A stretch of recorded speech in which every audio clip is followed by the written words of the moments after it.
How to grow your business smarter in 2025 with less effort and more impact. If you're a solopreneur or a small business owner who wants more income and more freedom, but barely has time to breathe, this is for you. In the age of AI, doing more is easy. Everyone does more. What matters now is knowing what to do and doing it smarter. Here is a three-part blueprint I'd use today if I were to scale a business. This is going to transform the way you approach growth for your business and how you're going to actually see real results. Let's dive in. So, the first thing we're going to talk about is mindset. Think like a scientist, not like a hustler. It's not about doing more, it's about testing smarter. The only real way to grow, no matter your industry or your business size, is through experimentation. Now, this may sound overwhelming, but this is the exact way the most successful companies today grow. Growth doesn't come from big, risky moves, but rather it comes from small, smart, consistent experiments. So, if you're feeling overwhelmed and you think that if I have to grow, I need to overhaul everything, stop right there. There is an easier, much more structured and systematic way to grow that is not overwhelming. And if you're tempted to copy what others are doing, please don't. That is rarely the recipe for success. Your clients, your environment, your micro market, everything is unique.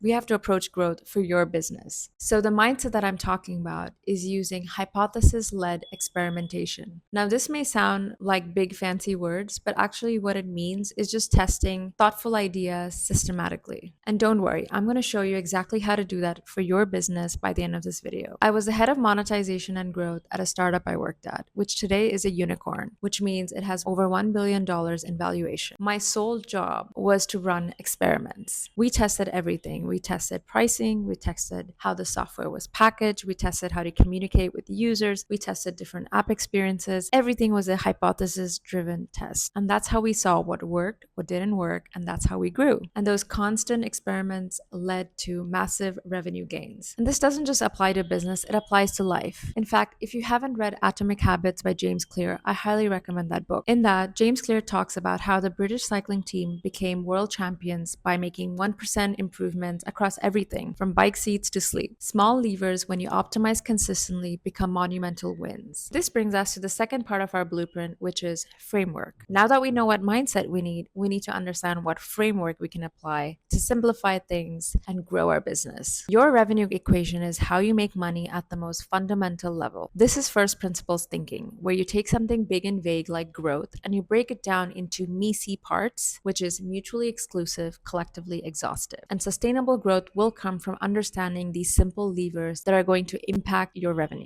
Your revenue equation will help you understand where you stand today and what is your baseline and how to experiment those different levers to get to where you want to go. All right, so let's dive into examples. If you're a coach or someone who trades time for money, this is your monthly revenue equation. Monthly revenue equals price per session times sessions per client times active clients. So some of the things you can do here is number one, raise your session prices. And there are multiple ways to do that. You can try offering a new kind of session. You can actually, test new pricing with newer clients, which is one I really recommend. You can also increase the number of sessions per client, which comes to your middle lever, or you can try offering different packages or variations at different price points. And then the third is, of course, you can experiment with different acquisition strategies, which is bringing in new clients. And you can even work on retention, which is how do you keep your current clients coming back for more and paying you more for additional services. So you can see how this one equation has opened up multiple possibilities of growth for you. Now, let's say you are a freelancer or you have a service-oriented business where you offer services and get paid for it. Your monthly revenue is now price per project times number of projects per client times number of active clients. Here as well, you can experiment with project pricing. You can increase the number of projects that you sell to one client. And here you can test on different ways of upselling, cross-selling, or even bundling different projects at different values. And you can even experiment with increasing your client base, which is maybe testing out a new referral strategy or maybe improving retention with your existing clients. All of these experiments are meant to increase one lever at a time. In upcoming videos, I'm going to show you really smart ways to break down these levers even further and show you how to run smart experiments for your businesses with zero overwhelm. This is going to help you grow your business in very innovative and practical ways. By the way, if you're looking for a free Google Sheets template to track your revenue equation, you can find it in the link in the description below. It's completely 100% free. Now we're going to layer on the third element of the blueprint, which is how to experiment successfully. How to experiment using these fundamental levers from your revenue equation. Now, experimentation might sound intimidating if you've never done so, but it's actually very simple. At its core, there are three parts to experimentation. First, you need to have a hypothesis, which is what do you want to test and why. Number two is the actual experiment setup itself and how you're going to test it. And number three is the result and execution, which is your learnings from the experiment and how you're going to roll them out to your entire business. So now let's take an example. Going back to if you are a coach, let's say you are a fitness coach. Going back to your revenue equation, your monthly revenue equals price per session times sessions per client times number of active clients. So let's start. Let's say we just come up with a hypothesis. A hypothesis is simply an educated guess. So one example could be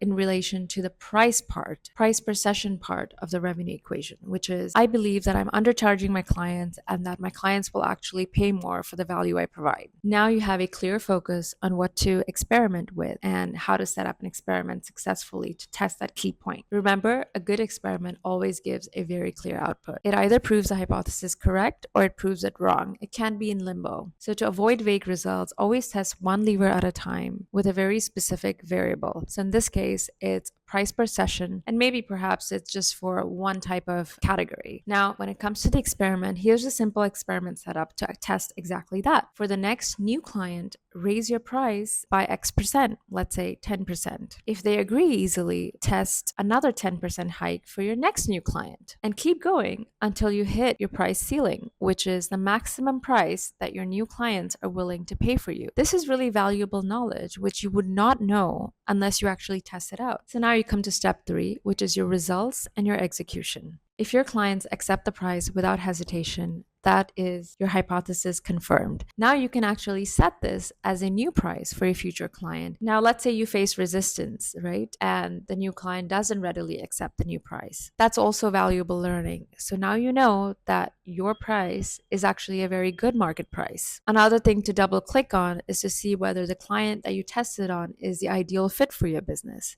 And maybe then you can test a subsequent hypothesis to say a different kind of client will perhaps pay a higher price. Or maybe you need to bundle additional value in to justify the higher price. And so maybe in the next follow-up experiment, you can actually test that instead. So why this works? As head of monetization at a unicorn startup that is now a unicorn, I ran similar experiments, all hypothesis driven, and we ended up boosting revenue by almost 30 to 50% across product lines. In fact, our whole enterprise offering was one where we did not show prices online so that we could test out new kinds of pricing and bundling and then roll it out to the entire business. So while this is something that works for software, it actually works across industries, whether you're in health, whether you're in tech, whether you're in retail, or whether you're in real estate. It doesn't matter. And here's a bonus. If you're worried about raising prices with your existing and new clients, you can check out my free step-by-step pricing guide where I actually cover all these kind of scenarios in a lot of detail, linked for free in the description below. It covers how to handle sensitive pricing conversations safely. I hope you really enjoyed this video. I think the big takeaway from this video is that if you want your small business to grow, I think by having the right mindset, the right framework, and the right experimentation setup, you can actually grow very sustainably and achieve big heights. By running small, focused experiments, you will see consistent growth in your business. If you want free, weekly, tiny experiments and growth tips delivered straight to your inbox, sign up for Tiny Growth Moves,